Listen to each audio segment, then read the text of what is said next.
Hi, this is Snoop Dogg, and you're about to see the best sports and entertainment talk show on the internet with your host, Troy Geary. The man who seems to go to every sporting event, and Dave Stevens born without legs, but won 7 Emmys and played college football and minor league baseball. Throw in Will Stein wherever Will Stein is, and you've got a heck of a show. It's the Geary, Stein, and Stevens Show. Faux shizzle.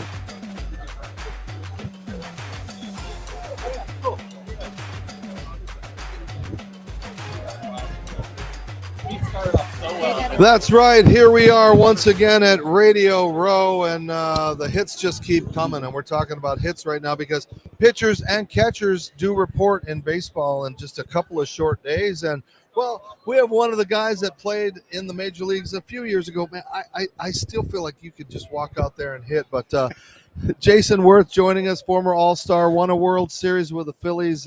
Thanks for taking some time here. But let's not talk about baseball. Let's talk about what you've been doing after baseball. Yeah, we can talk about baseball, but I like talking about horses better. Yeah, so I retired and wasn't sure what to do or what direction life was going, and ran into some guys down in Florida playing golf that owned some Florida breds, and kind of got into the game with a couple of horses, and didn't realize that what I'd been missing. And started getting into the horse racing a little bit more.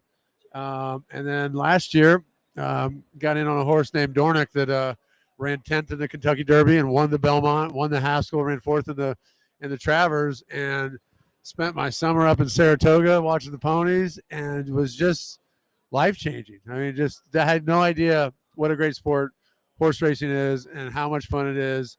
And I think owning horses on the ownership side, whether it's even a small percentage, is just such a great thing for people to get into. It's fun for the whole family. The wives love it. Your kids love it. You can take your young kids to Disneyland. You can take your older kids to the horse races. It's great. We started Icon Racing partnerships and Icon Racing LFG on all the socials. We dropped a podcast. Second episode dropped yesterday, and we're going for it. So what is this ownership about? What are you trying to do for others? All right. So I think, historically, when you look at horse ownership, you just think it's this like elitist group. It's like the billionaire class. But recently there's been these groups like My Racehorse and Commonwealth. They own Mage that won the Derby a couple of years ago.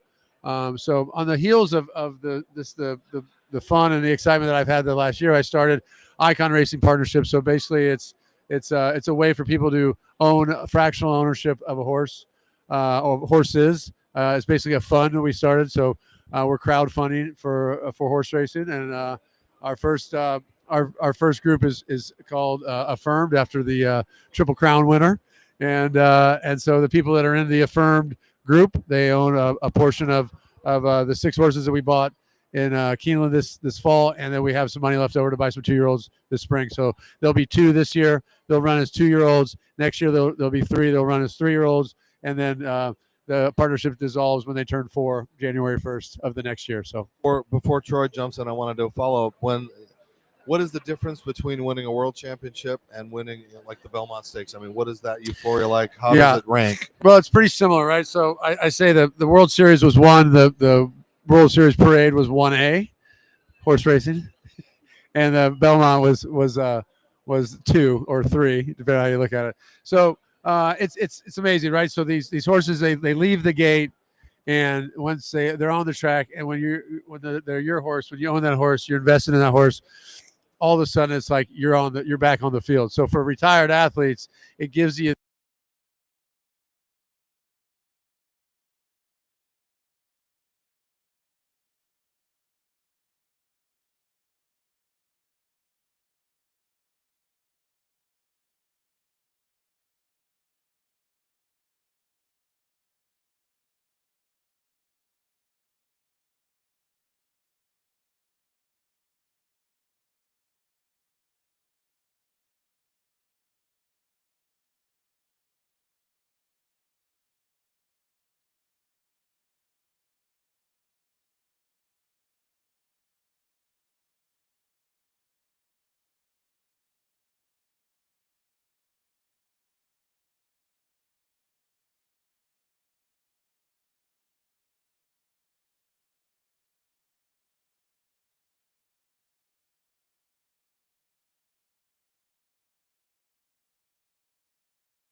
and over time, hopefully, we'll create new fans, new owners, and grow the sport of horse racing. I got one of my brands on here, Marga, make horse racing great again. It's a great sport, and we're trying to get more people in. I think, let me make sure. Someone says we're not hearing audio. I'm not sure. No audio? Okay, it's there. Sorry. All right. Anyway. Check. Let's talk a little bit about baseball. You had a great career with a bunch of teams, but most importantly, the World Series 2008. Just talk about that season, how magical it was. Yeah. Sharing with guys like Ryan Howard and Chase Utley and Jimmy Rollins, Shane Victorino, Brad Lidge, Cole Hamels, Jamie Moyer, Pedro Feliz, Pat Burrell. We get the list goes on and on. It was a great team, a great group of guys. Magical season. We were seven back with 17 to play. We ran down there was seven back with 17 to play in 07. In 08, we were 7 back with 20 to play. Same idea. We had to run down the Mets in epic fashion. The Mets collapsing 2 years in a row. Us not being able to lose a game down the stretch. It was a great time in Philadelphia. It revitalized the city. It brought the fan base back to life. We had endless sellouts after that. I think they broke a record for consecutive sellouts from the end of 07 or maybe 08 through like 2013 or something like that. So it really it set the stage for an awesome time in Philadelphia. And when you see what's going on in Philly the other day after the Eagles clinched, the streets of Philadelphia are just packed with fanatical Philly fans. It makes you kind of reminisce and remember what a great experience that was for us in Philadelphia in those years, 2007, 8, 9, and for me, 2010. I think that run went on to 2011 for those guys, but I had since moved on to Washington.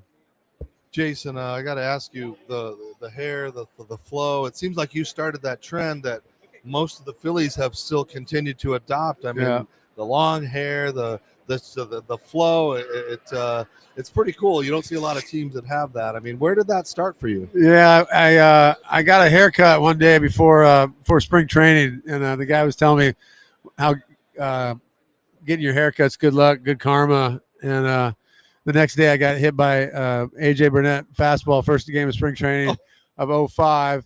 I barely played in 05. I didn't play in 06. I didn't play really again until August of 07 when I finally got a chance to play with the Phillies.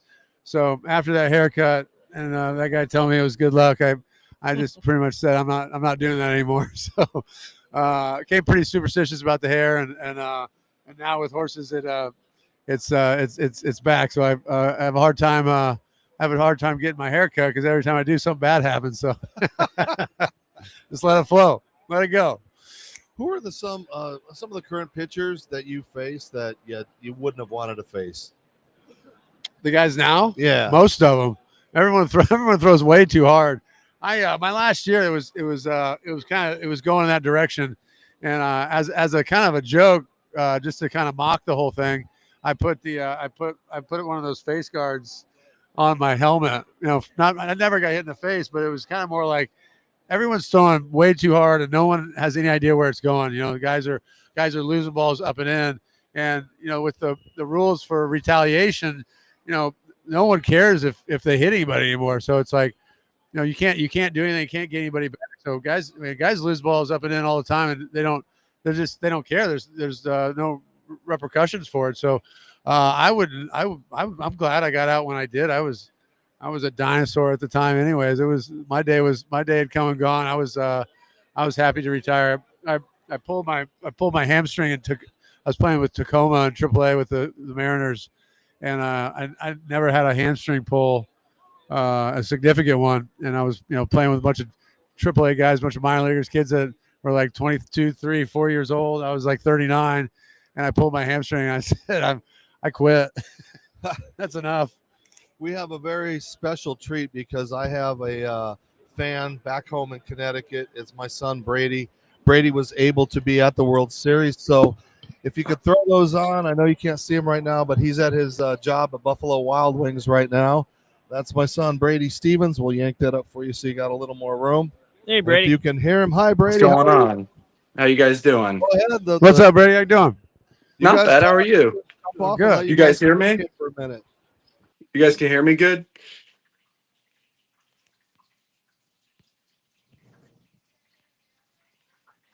I can't hear anyone right now.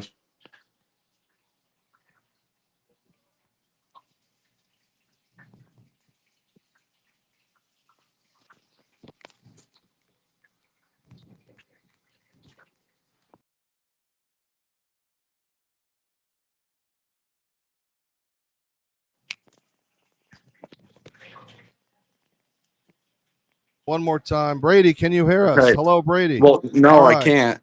Your audio, You can't you hear muted us. the audio. I can All hear right. you. Just wave and say hi to Jason.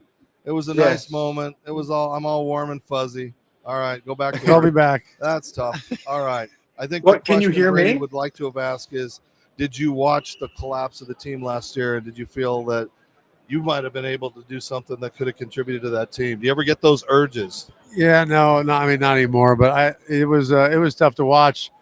You know, hitting's contagious, and sometimes so is not hitting, and it's one of those things where you try to start in spring training and you try to get a good path with your swing and hold on to it as long as you can, because it's hitting is tough, and sometimes when you lose it, it's tough to get it back. So yeah, I think over the winter though, these guys will get everything back and get ready to go for next year. I think these guys are set to they're primed to win. Bryce is in his prime. That group of guys, it reminds me of our Philly teams. And I think that I think they'll be okay. Obviously, disappointing last year, but you're not going to win. You're not going to win every year, but I think they got the team that can win this year for sure. Well, we'd be remiss to let you go without asking about the game Sunday. I know you have the Philly ties, but you got a score prediction for us. No, I don't. I don't do over unders and I don't do scores, but I do have my pick for the Super Bowl. It's Eagles first half.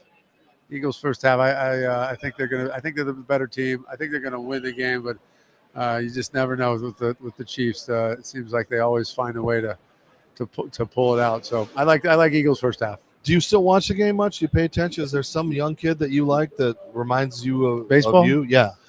I don't watch a whole lot of baseball. I watch a lot of football and I watch a lot of horse racing. But I start paying attention in September. When the games become meaningful, and I watch the playoffs still. But I don't know. I was never the best first half player. I was only an All-Star 1 year. I finished in top 20 for MVP votes, like I don't know, 4 or 5 or 6 times or something like that. But I was only an All-Star 1 year, and for whatever reason, the first half was just not my thing. And I still feel that way. Warmer, you were playing good, right? Yeah, I got as the weather warmed up, so did my bat. I've always played good in the second half, and I look forward to the second half. And nowadays, I kind of start paying attention after the All-Star break, but really start paying attention in September, and then those meaningful games. October baseball is still, in my opinion, it's the best thing going. And I know you were close with Bryce. Do you guys still talk much? Yeah, we keep in touch. It's kind of like out of sight, out of mind thing. But when I do see him, we catch right back up, and always pull for him. I feel like I raised that kid in some respects. We got him when he was 19, and now he's all grown up, got a family. He's turned out to be as tough as a 19, 20-year-old as he was. He's turned out to be a really awesome, grown adult, awesome guy, and he's been a great father, and he's become a really awesome teammate there in Philadelphia. And all right, Mr. Bob Baffert, what's your future in horse racing? Well, we'd like to grow the sport and bring new owners in and keep the sport around for a while. There's some stuff going on in Florida right now that I don't like. They're trying to end horse racing in Florida as well as California. And I think it's a huge mistake. So I think if we get new owners in and we get more people to raise the awareness of what a great sport it is, and get rid of the old stigmas of the sport, the stigmas of the past that don't exist anymore, I think that we can save the sport for. Inevitably the direction it's going. But I think it's an amazing sport. I got my Make Horse Racing Great Again hat on here. I think it's if we get more people in on the ownership side, I think we can have the sport hang in there for a while. The MyRacehorse.com does a great job with their syndicate.